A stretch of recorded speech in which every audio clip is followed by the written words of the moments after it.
Mother's Day, we're flipping the script. Yes, we are. Instead of just celebrating moms, we're asking, when was the last time you gave to yourself? If you ever felt invisible, depleted, or that your needs come last, today's episode is for you. And we're joined by someone who knows that caregiving without self care leads to burnout. And she's here to help us break the cycle. I'm Naty. I'm Veda. And we are here to thrive. Welcome to Thrive by the Rising Muse. And today we're holding space for the women who hold everybody else. Our guest is Max Alexander, a mental health well-being and transformational coach, social worker, speaker, author, mother, and yes, stand-up comedian. Yes, she's the author of Arise Kintsugi. Arise Kintsugi Queens. You are becoming all you were meant to be, a book that speaks directly to women who feel overworked, underseen, and emotionally spent. Mask helps women, especially caregivers and professionals, set boundaries, reclaim their identity, and live lives that are full, not just functional. Today, we're talking about what it really takes to care for yourself when everyone else depends on you, and why that isn't selfish. No, it's not. It's necessary. Welcome to the show, Mass. Thank you. Thank you for having me. Let's start with something very honest. Caregiving is beautiful, but it can be heavy. Mm-hmm. And so why do you think many women or caregivers are running on empty? Yeah, it's something that primarily affects women, and we are running on empty for many reasons. And I think for a lot of us, it's there are cultural and religious factors as well as the societal expectations. So from we were young, we were conditioned, weren't we? As young girls, we're taught to be nurturers, have to look after each other, which is a good thing. We're taught, be a good girl, share.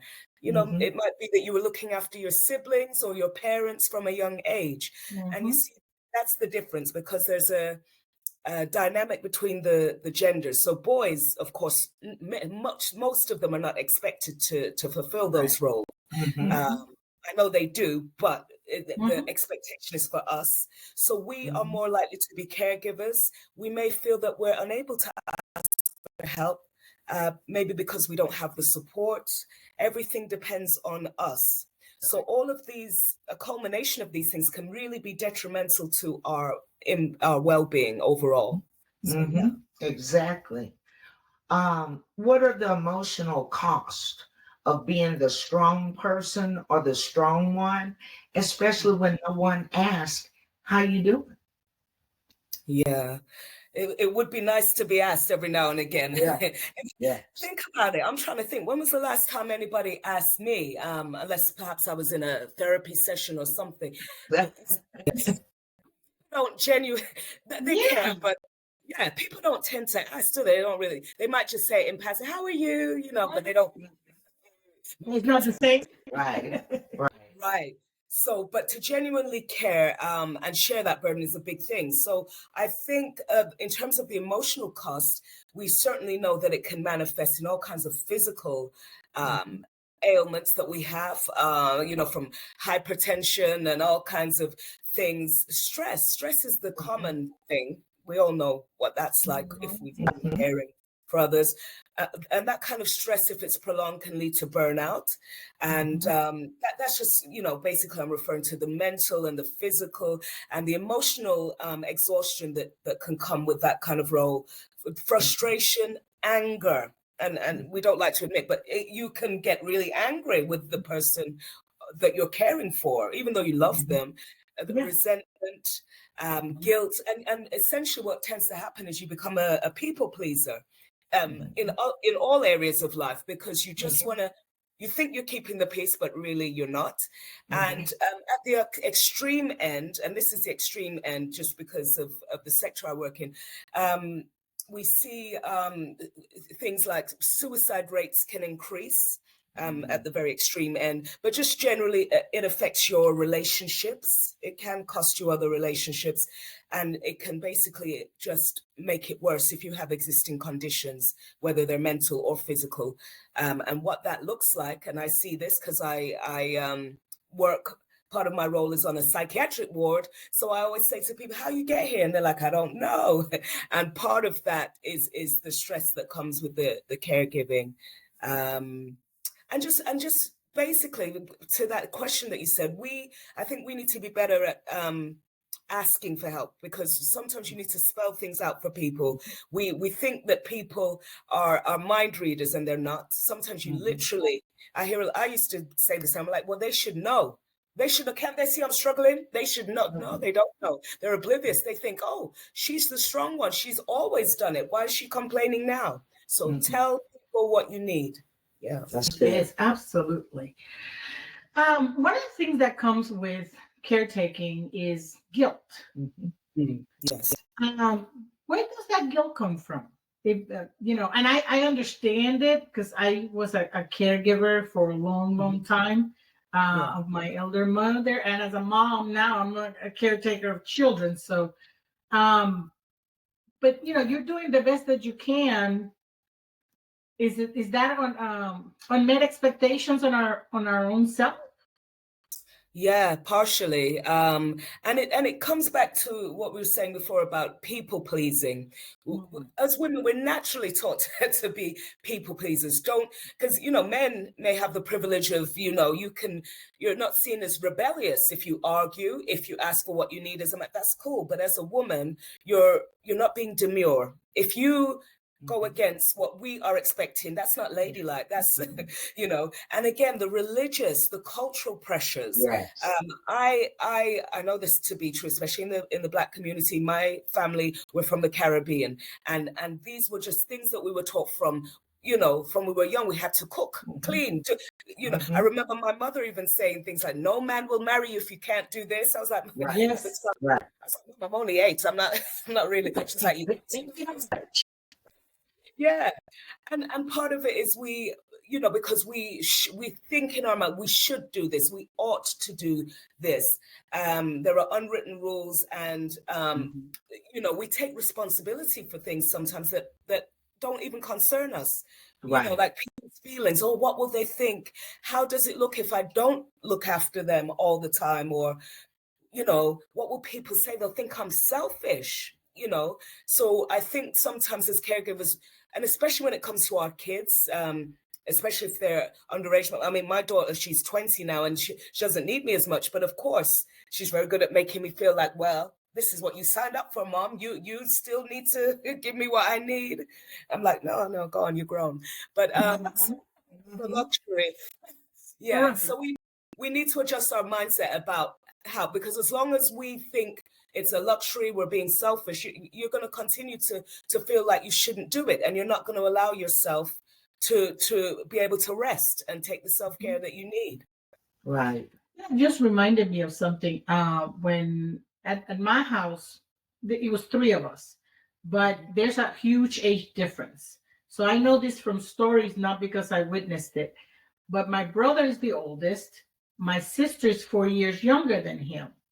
My sister hated dinner time because it was her responsibility to serve my brother. Oh, My mom served the dad, and my sister served my brother. She was way ahead of her time. He has 2 hands and 2 legs. Why can't he serve himself? And it was like, because that's your job as the girl, as the lady of the house. Now, by the time I came, they were both out of the house and in college, because there's like I said, a huge age difference. But I remember hearing the story, and I hear you when you're saying, how we are trained from the get-go of being the caregivers, the caretakers, the ones who are supposed to do the cleaning, the cooking, and because of society, then also professional. We have more jobs than anybody that are imposed on us. And it's amazing how culture. And I'm from the Caribbean too, so I hear you. I hear you. Yes. I'm not Yeah. from here. But did you have to serve your brother too? No, not my brother. But my grandmother had to have surgery. And she told me, make sure you take care of your granddad. Oh. And I had watched her serve him from the time that I realized what she was doing. So I told her, okay, Grandma, I'll take care of Granddad. Well, the way the kitchen was set up, you had the kitchen table here, you have a walkway, and then there's the stove. Basically, you could reach and get whatever. So it was dinner time. I fixed Granddaddy's plate. Mind you, I also had a 3-year-old and a new baby. Mm. So I said, Granddad, I fixed your plate and it's on the stove. And I went on to take care of the kids. I come back in the kitchen, Granddad's sitting at the table. You couldn't get the table from the counter to the. What's wrong, baby? You don't want to eat? What is it? I need you to give me my plate. Granddaddy, you can literally lean and get your plate off the stove. I wasn't being disrespectful. Right. And he looked at me with those long eyelashes that I should have had and said, but your grandmother always put a plate on the table. Yeah. There you Yeah, go. but I'm not my grandmother. No, I'm not my grandmother, but I know. I turned into. I know. Who did I turn into? To your grandmother. I turned into my You grandmother. still are. Now that I Yeah. think about it. I woke up one day and I was Elizabeth Chappelle all over. You know, bringing my husband his food. He has a tray in front of his recliner, and bringing him his food, fixing his drink, making sure he has a napkin, and his favorite fork or whatever he likes to. I know what he likes on his food. So I turned into my grandmother, taking care of my husband. And it was like it was a part of me. It's like I couldn't even stop doing it because it was like breathing. Mhm. That's what I do. And I've been doing it for 41 years. Yeah. No, I understand. And it speaks to and that's common. So I know that I know the men are going to say, well, we do the same. And I think it's something, particularly if you are, because I know you say you're not from the Caribbean, but if you are from a minority background, we seem to be overrepresented. And that notion, that strong Black woman, for example, that archetype, or just being an alpha woman, that many women, I don't subscribe to that, because I think being strong means asking for help, not seeing how much trauma you can carry. So I'm not with that. Yes. My grandmother, she was one of those strong women, but she dealt with a lot, and I know she had a lot of unresolved trauma. But she was hard. She was like a bull, nothing could penetrate her, seemingly. But it's a shame, because the quality of life could have been better had she. So I'm not with that, but I notice in our communities where we've had to be strong, and being strong traditionally meant don't ask for help, don't tell nobody business, just work, don't complain. It doesn't matter if you're in pain, your pain doesn't matter. Just keep work. Absolutely. Yeah, a colonial legacy, I think, for some of us that has been carrying for over 400 years, and we just have adapted and we keep on doing it because it's what we know. Yeah, Absolutely. And how do we start unlearning the idea that taking care of yourself means rejecting others? Yeah. I think it starts, we must first make a decision, I think, because you kind of have to ask yourself, and I did this as well, if nothing else changes in my life, am I okay with that? Yes, you might be Mhm. caring, yeah, because the kids are going to grow up, or your elderly parents, they're not always going to be there, or they're going to move somewhere else, whatever the case may be. But I think it's important for us to take responsibility for our own healing, because actually no one is coming to rescue you when it comes Right. to that. You can have support, yeah, people will support you, Mhm. but your own healing, you have to give yourself permission, because other people will always depend on you. They're always going to want something. As long as you give in, they're going to take. So I think we can Oh, yeah. start to do that by having these kind of conversations that we can start to eradicate the misconceptions about our healing, about our self-care, that it's not selfish, first of all. And I'm going to keep saying it's not selfish. That's correct. Because I say that because people say I'm going to be selfish. I'm going to take some time for me. I'm like, that's what you're supposed to do. That's not selfish. And stop thinking that we have to kind of put on your big girl pants, suck it up, and suppress your feelings, because like a pressure cooker, that thing will explode if Yes. you don't let release. Yes. Um, and one thing that keeps us stuck is this idea that, oh well, it's my mother. I'm just looking after my mother. Oh, that's my son, that's my child. And then we start to compare and we say other people have it worse than us. And that's true, other people may, but we don't compare our hardships, Right. because if it's hard for you, it's hard for you. Mhm. And we know that no one can pour from an empty vessel. So I think to ourselves how we can start is even by taking 5 minutes daily. You don't need to book a cruise to have that self-care. You could just, even if you go to the bathroom, take 5 minutes, because those kids are screaming, they're driving you crazy. Take 5 minutes.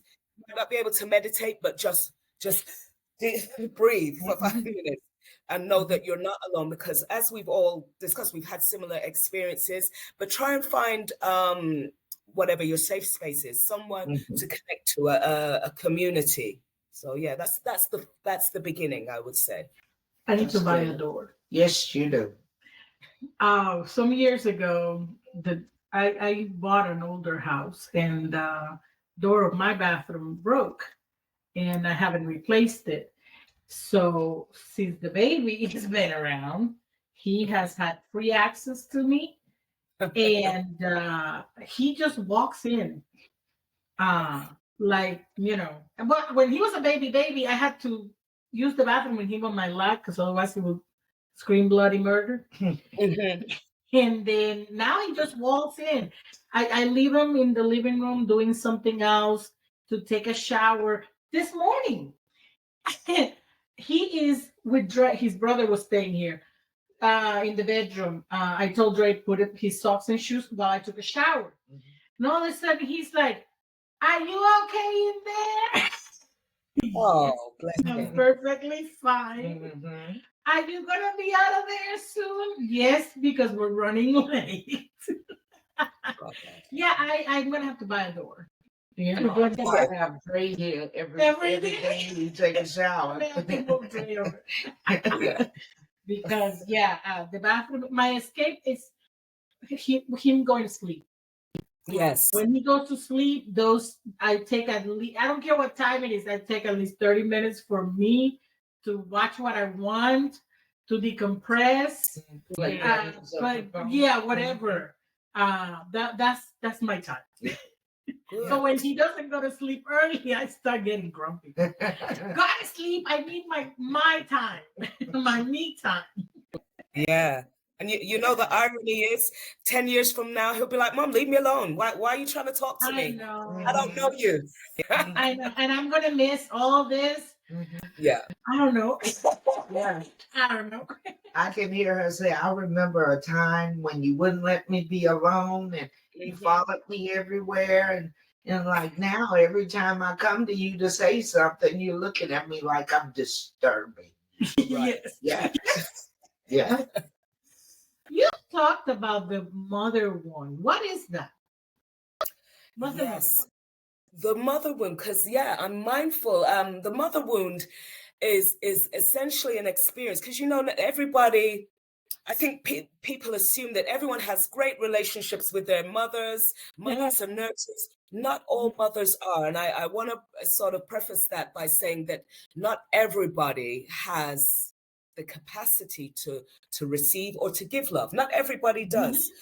Especially I see it in the industry I work with. So some people will literally give birth to a child and look at it like it's a table, or they won't feel no way about it. Not everybody has the maternal, but the mother wound, especially in my case, is caused by being born, I guess, to a mother who may not want you, a mother who may have tried to do her best, especially, you know, in migrant communities. You know, I know when my mother was coming to England, faced all kinds of challenges, and I guess having children further complicated that.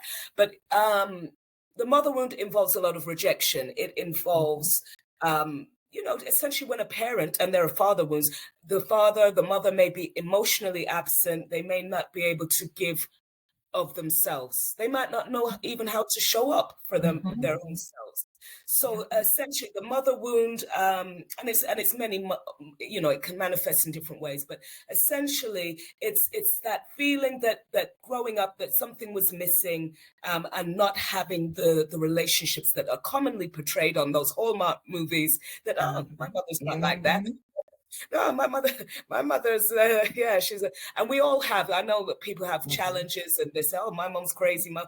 But those with the mother wound, it's a deep emotional wound. And I know I had to kind of address that, because I thought, you know, when you're living in dysfunction, you can think it's normal. But I soon realized when I saw people having healthy relationships, so, oh, isn't that how it's supposed to be?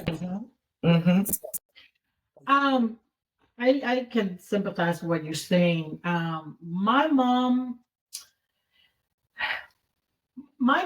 idea of love was to make sure you had what you needed. Yes. You have a roof, and I had my dad died when I was really young, so she was a single mom. And my siblings were already out of the house, so it was just the two of us. And that sister that I told you, she passed away when I was around 7. So she had her own wounds of losing her child. And that was because she had me so late in life. That was her backup plan in her head for everything. And that went out the door. So she had all kinds of fears and stuff. And she didn't have her own good upbringing. You know, she had, I didn't understand, obviously, as a child, but I guess because studying psychology and trying to figure out my own self through the career and the study of behavior, I went back and asked a lot of questions about her own childhood. And I understood that she had a mess of a childhood too. Yeah. So one of the things for her was, you have a house, you have food. One of the things for her pride and joy was that we all went to private schools, because she busted her butt so that she could pay for private schools. You are more, and you got vacations and stuff like that. You are tough. But she would never tell us that she loved us. Yeah. And she didn't know how to. She was not a tender, loving care person. She was not a hugger.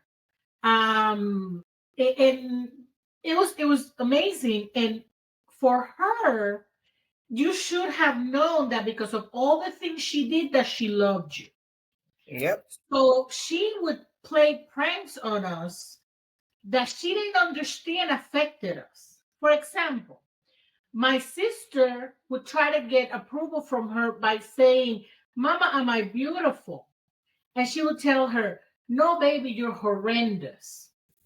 Oh, wow. Until my sister found the meaning of that word, and she said, "Oh my God, Mom, I know what you mean." My mom laughed about it. In my case, I grew up asking my mom, "Do you love me?" And she would tell me flat out, "No." And she thought it was funny. When I was 24 years old, and this was before cell phones, I was running an errand after school. I was in college, but I was living at home. And I was running an errand that took longer than I expected. So she was going crazy at home, not knowing if something had happened. and I couldn't call home because it was an errand that I didn't have access to call.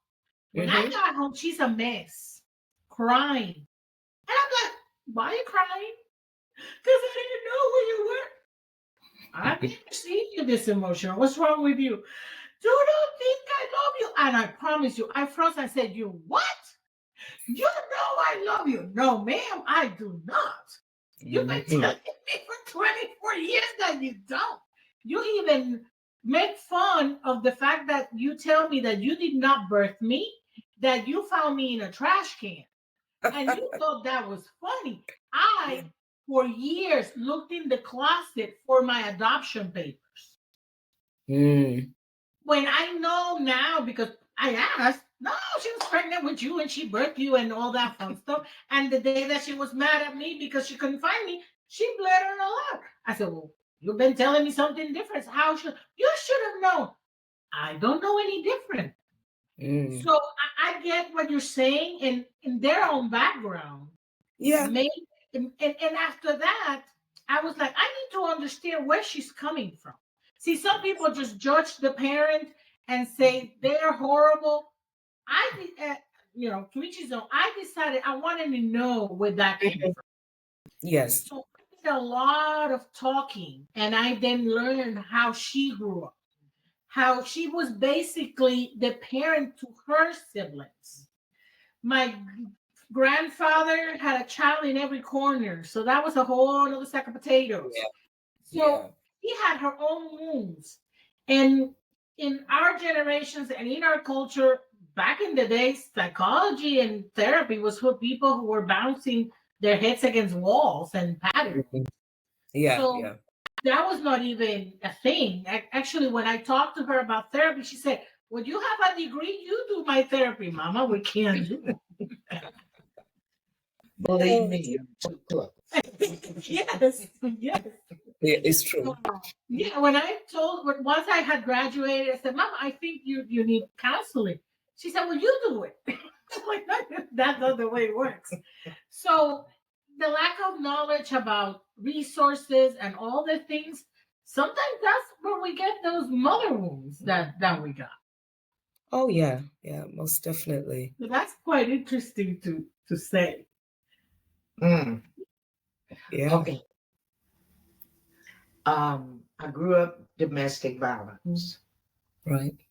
My mother and I both had to heal from the domestic violence. Went to psychiatrists, therapy, all kind of stuff. So basically, now that I look back on it, my mom and I both were just trying to make it out of, what we had gone through. And it was rough, but my mother was loving. She was a loving mother. And long after she divorced my dad, she said, I knew how to be a good wife. He just didn't appreciate it. Okay? And she did know how to be watching my grandmother, her mother, serve granddaddy all those years, take care of him. She knew. And like you say, when I was a little girl, I was given a doll. I wasn't given a truck. You see? And for that doll, to be motherly to the doll. And then they would say, well, this is how you hold the doll. This is how you treat the baby. This is how you comb their hair, stuff like that. And that's how I was groomed. And there's nothing wrong with that. I know. There's nothing wrong with it. But when you, as grandma said, you don't have any stopping sense. Yeah. And don't be a doormat for everybody. So, only with her 8th grade education, she was a very wise woman. She was saying you can take care of people, but you got to take care of you. Because if you don't take care of you, you're going to break down while you're trying to take care of them. So we're going to have to, and this is especially for caregivers. Yeah. You need some time to yourself. drive to the grocery store parking lot, just sit there, crochet and listen to your gospel music, whatever. Okay, yeah, Don't feel guilty about that. exactly. Because when you go back, your mind is going to be renewed. You'll be in a better space, have a better attitude, and you can finish your day. Yeah. So how can we begin to stop those generational cycles Yes. when we were modeled healthy emotional well-being? Yeah, it's all of the things, because I'm glad you mentioned that. It's recognizing. So you did your research, both of you tried to understand where your mothers, your grandmothers were coming from, and that's helpful. That's part of our own healing and recovery. Mhm. I know that when I qualified as a social worker all those years ago, they call us the wounded soldiers, actually, because often we get into these kinds of roles because we have been through something and maybe we thought the system was broken, want to try and fix it. So Mhm. that was the case for me. So that was part of my response. And of course, I'm mindful of the generational traumas, because actually I don't think it's okay. It was never okay to say, well, this is what we've always done and we're going to continue. No, because then what is it they say, that trauma that is not resolved gets transferred. So we want to inflict that on your children, or even if you don't have kids, on other relationships, because it impacts everyone. It's made me more sort of resilient. But in terms of breaking the generational cycle, we first must acknowledge it, because a lot of people, especially, listen, Jamaicans are the first one. They're like, yeah, I used to get beaten and I dealt with it, nothing's not wrong with me. I'm like, yeah, that's why you keep sleeping around and you got 20 boyfriend, that's why you an alcoholic. What do you mean nothing's what do you mean? Right. You all have some kind of thing going on, but you pride yourself because you're hard and you're strong. No, you're not. You need help. That's why you're acting up. So we don't deny it. And if you need professional help, there's nothing wrong with that. I denied myself for many years because I was ashamed. I was like, oh my gosh, what would people think? And especially in the church, where, they want to pray everything away and they didn't like all of that. So we need to accept help without apology and have those healthy boundaries. Because I noticed that a lot of us, when it comes to being caregivers, our boundaries can sometimes get a bit confused, because we will essentially not be a doormat, but we will try and be everything to all people. And just, Superwoman.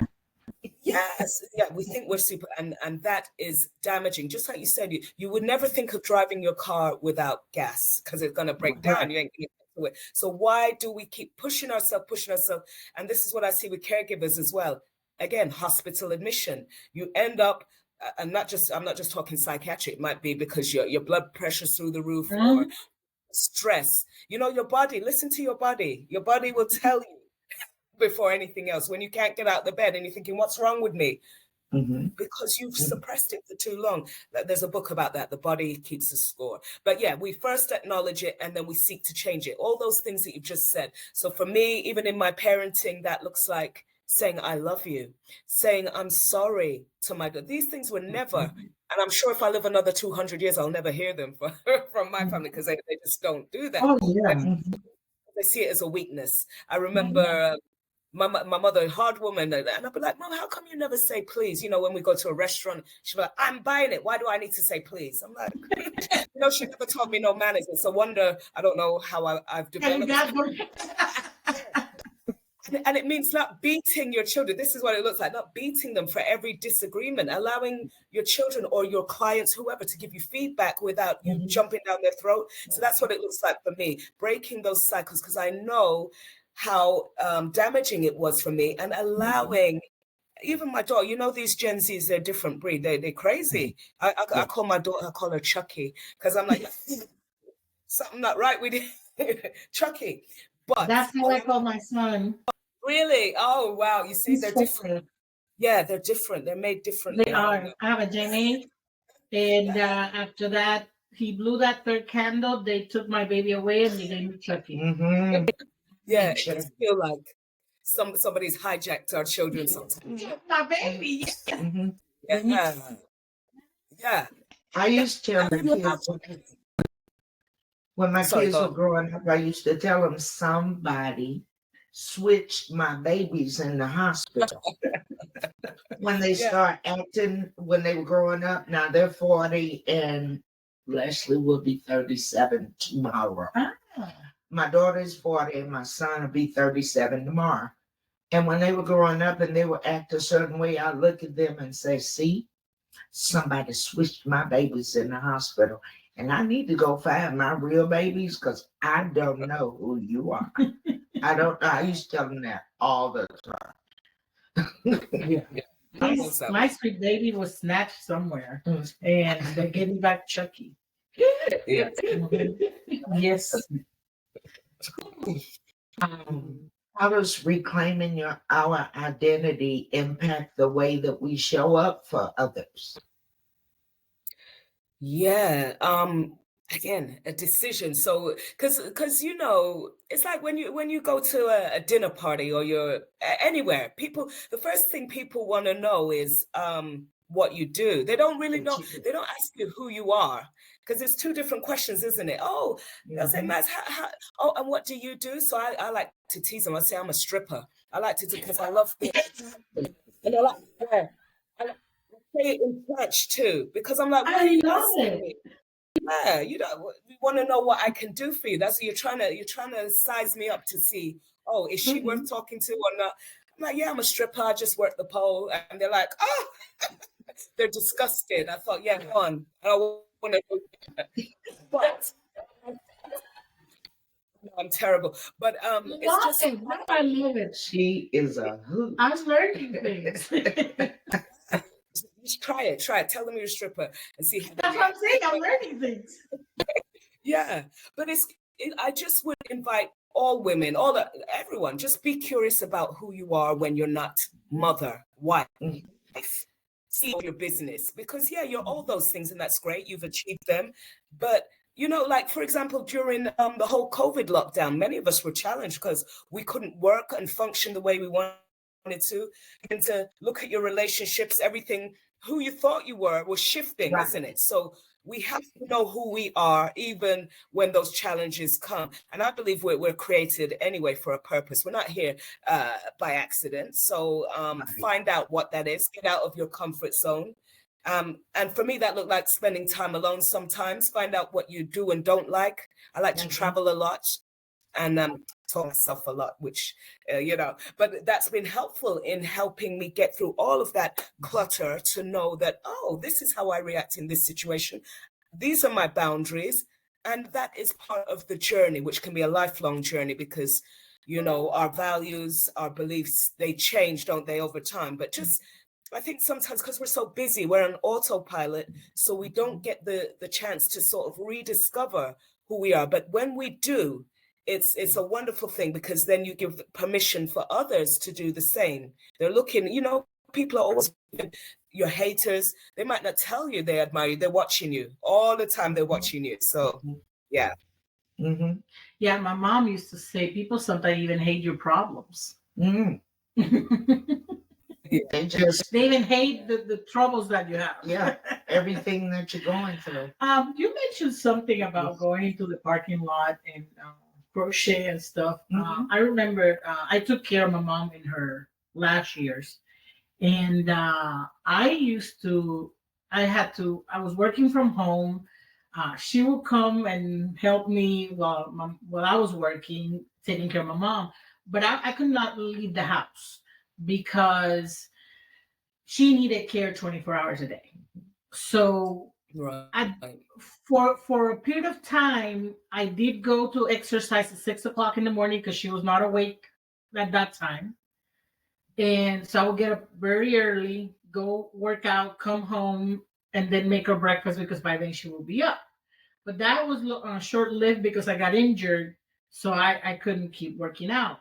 I had someone come to the house 2 days in the week. It was Fridays and Saturdays for 2 hours.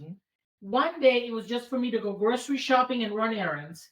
The other day was for me. And I used to go to a restaurant And because I was by myself, I would sit at the bar, and even if I wasn't drinking or not, I would just sit at the bar and I would talk to the bartender while I was having dinner. And I was a regular, so we knew each other. Hey, how you doing? And I would go and sit there and just look at people come and go, talk to the lady, and then come home and be happy.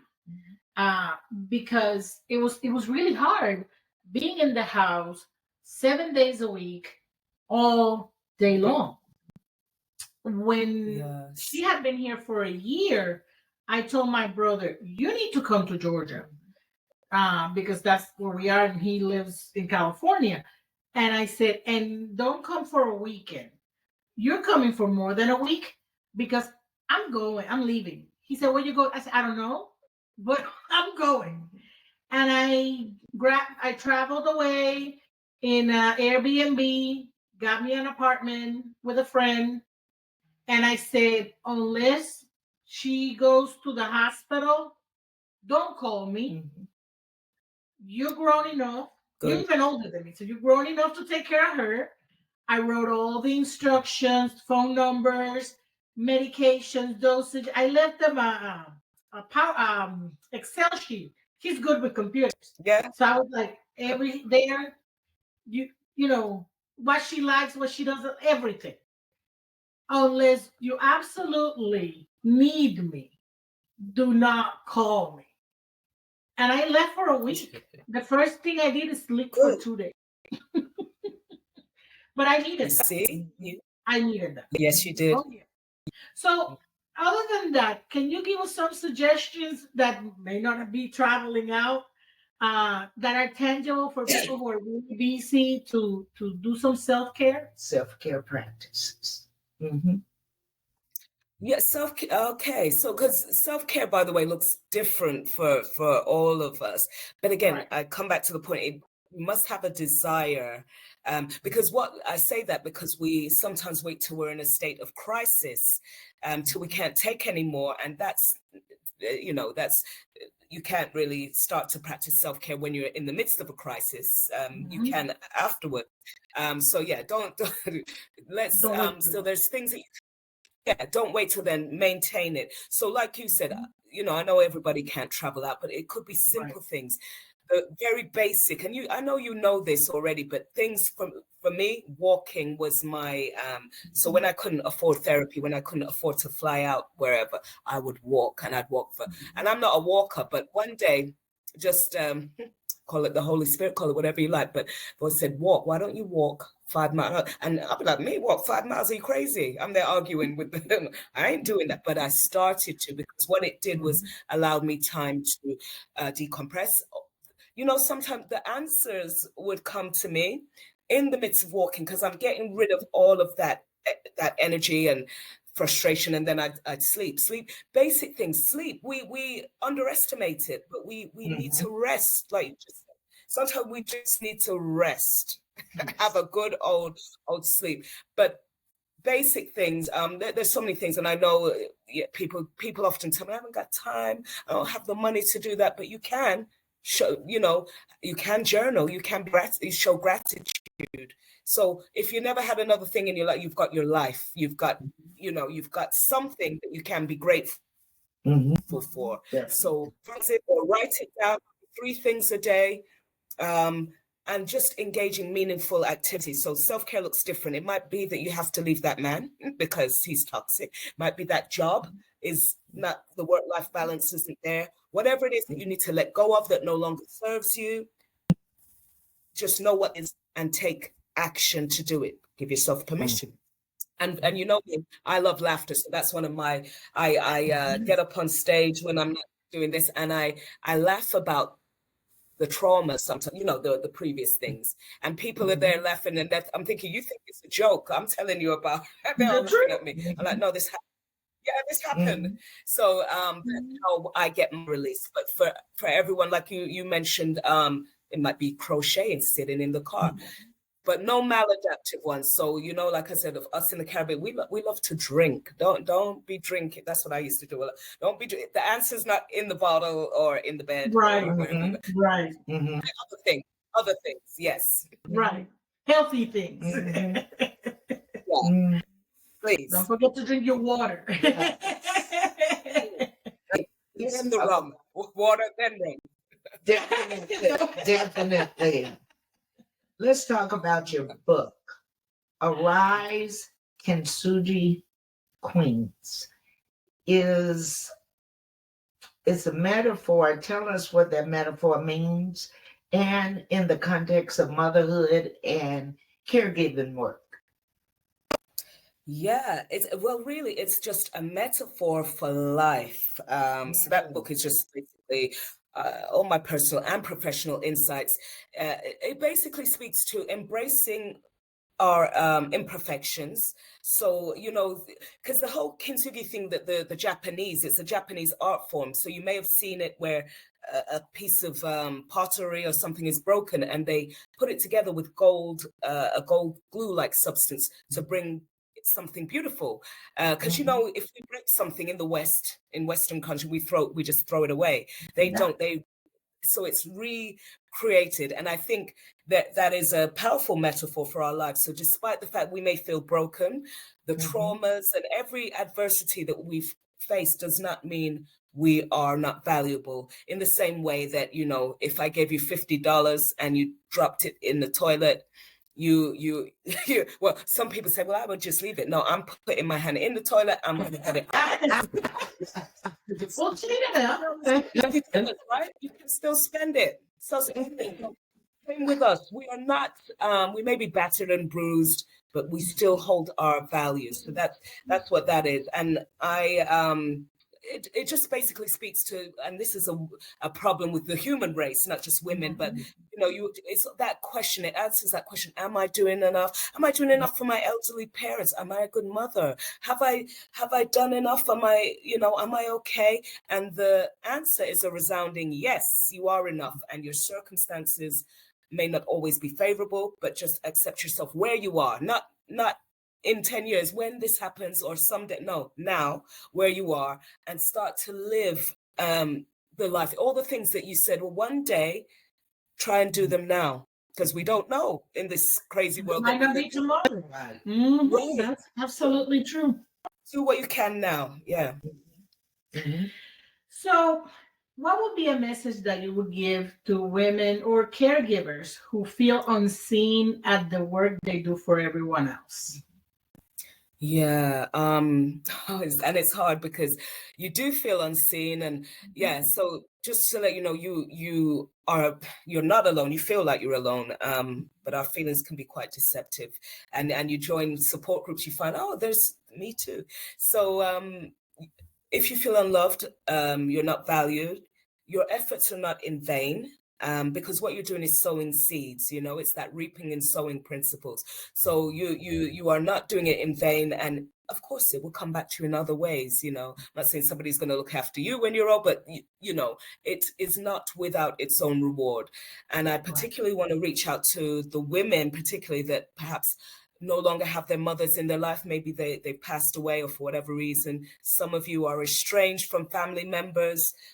We have complicated relationships, and you feel judged because societal pressures. I just would like you to take time to just breathe under the burden that you feel. Just know that you can't pour from the empty cup, as we said before.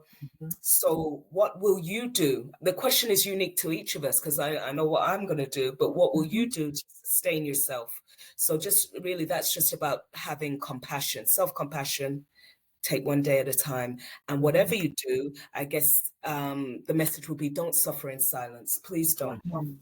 Right. Yeah. That is really, really good. That is One of the things I was thinking about as you were talking, sometimes we measure our value on results, and that's not always the best way to do it.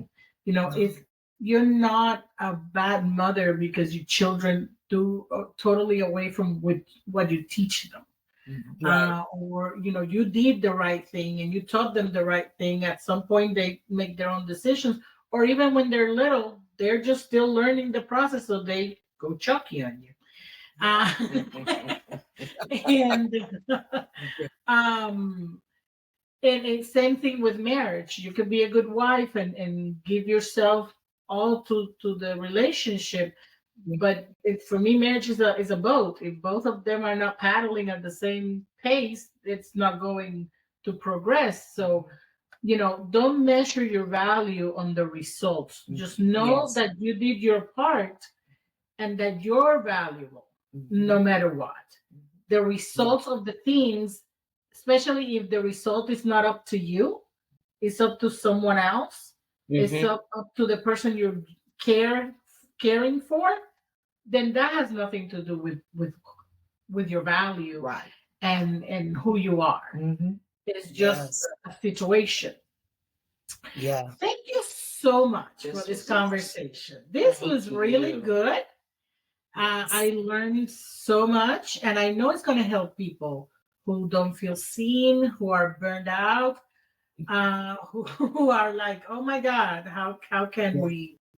we get better at this? Mhm. And on this Mother's Day, this message is for the women who feel unseen, who are not cared for in the way that they need to be cared for. This is especially for you. This is especially for you. Yes. Thank you, Maz. Thank you so much. I thank you for reminding us that honoring ourselves is part of how we care for others. And this is the message that we needed today. So before we let you go, where can people reach your work? What's your website? Where can they get your book? Yeah. You can find me on the street corner most Friday night. All right. Go. Yeah, no, you Do can you find have books at the street corner with you? yes, There that you is go. how I Okay. speak. Can you imagine? But yes, when we're not on the street corner, they're on Amazon. So if you just type in Arise Kintsugi Queens Amazon, it will come up. And if you feel free to connect with me, I'm on Instagram, Maz, Transformational Coaching. Yeah, just Google me. All of them will come up. But it's been such a pleasure. One more thing, I want for the mothers who can't forgive themselves. You're still valuable. So because I know some others, they may have just come out of prison, they may, whatever it is, they may have been absent, just like we said about our own mothers. And even if you feel, oh my gosh, I failed, where you are right now, you can still start. So it doesn't matter if you've done the most horrendous, things. Forgive yourself, and once we know better, we do better. So Yes, exactly. Absolutely. Thank you Thank so you much. so much. This was really good. It was. And I've learned so much. So I appreciate We definitely have learned a lot. So welcome to the family, and we'll hope to see you soon. Thank you. Take care. To every mom, caregiver, nurturer, and queen listening to this podcast, this Mother's Day, we hope you choose you, even just for a few moments, whether it's a deep breath, a full night's sleep, or saying no without guilt. You deserve that. If you're experiencing a mental health crisis, please dial 988. If a loved one is in a crisis, please dial 911 or head to the nearest emergency room. And if you're in a domestic violence situation or even just unsure, you can call 800-799-7233 or text 887-888. Please make sure you're in a safe space when you're reaching out. Also, remember to like, share, and subscribe. Help us get to 1,000 subscribers on YouTube. Follow us on all social media. We are at the Rising Muse everywhere. Don't forget that you are worthy, you are needed, and you deserve to thrive, not just survive. So until next time, this is Thrive by the Rising Muse. And don't forget to thrive. Have a blessed day. Bye-bye. Happy Mother's Day. Happy Mother's Day.